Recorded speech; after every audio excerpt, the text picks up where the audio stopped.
Автор Данил Глаголев. Скрип.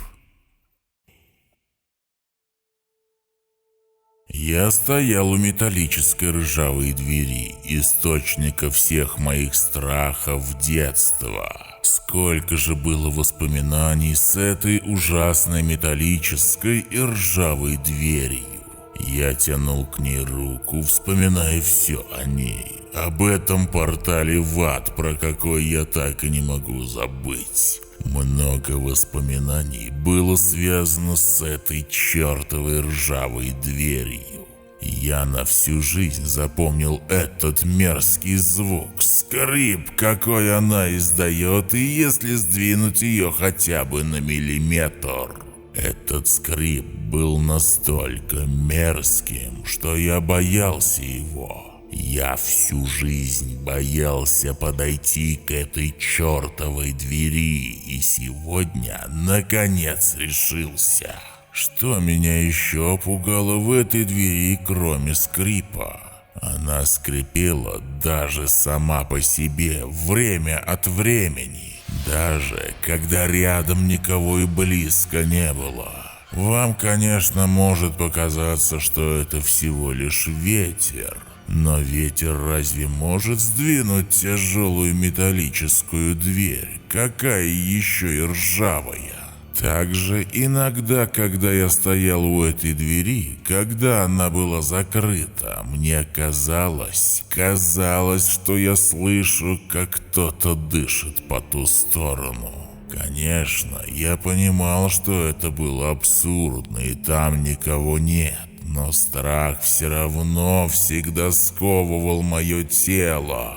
Я стоял у этой двери несколько минут, а возможно и часов, когда понимал, что слышу дыхание. Оторвать меня мог лишь другой резкий звук. А еще был тоже один случай с этой дверью.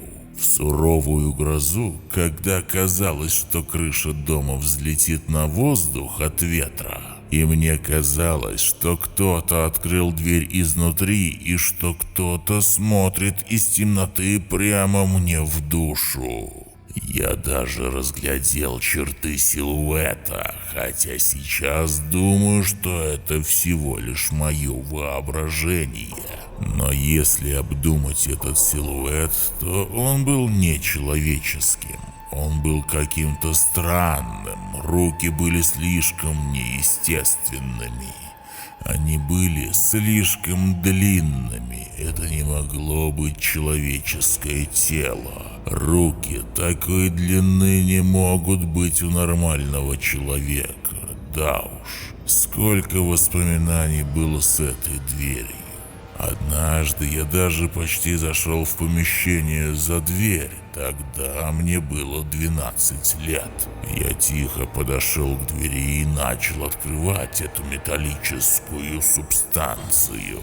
Это было очень трудно, а также раздавался протяжный мерзкий скрип, и мне казалось, что сейчас из моих ушей пойдет кровь. Но я смог ее открыть, и у меня получилось. Передо мной открылся темный проход внутрь здания. Я боялся идти вперед, просто боялся. Я не мог взять и ступить еще один шаг. Даже бы за 1000 конфет, или что мне бы еще могли предложить. Просто один факт. Я не мог, просто не мог туда войти. Даже за награды бы какие пожелал бы каждый ребенок того же возраста. Поэтому я просто не смог. На моем лице выступили слезы. Я развернулся и побежал назад домой к мамочке. И мне показалось, что кто-то усмехнулся в темноте. Но сейчас я понимаю, все это было моим воображением. Сейчас, смотря на эту дверь, я не чувствовал сильного страха. Просто обычная ржавая дверь, не более и не менее. Моя рука уже была почти на ручке, и я был готов ее открыть. Но вспомнил еще один момент. Когда-то ночью, я не могу вспомнить дату, просто какой-то темной ночью. Темной страшной ночью, когда за окном гремел гром, я выглядывал из окна, и вдруг мое внимание что-то привлекло у ржавой двери. Я смотрел на нее долго, а потом понял, что она приоткрыта, и я вижу какую-то желтую точку в темноте. И нет, я тогда не испугался. Во мне загорелось любопытство. Что там? Свет? Там кто-то есть?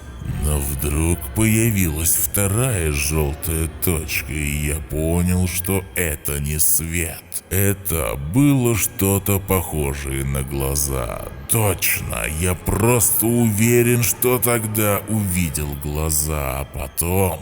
Что потом-то произошло? Ах да, я вспомнил. Из темноты вылезла длинная черная рука и схватилась за ручку двери и начала ее отодвигать. Черт, что, черт возьми, рисуется в моем рассудке? Так, нет, это неправда. Это лишь мое воображение. Пора закончить это. Пора открыть дверь. Пора войти внутрь, пора увидеть, что там ничего нет. Пора победить свои страхи. Но картинки в моей голове продолжались. Я увидел, как рука уходит назад, и уже две руки отталкивают дверь. Дверь открывается, и оттуда выходит нечто странное.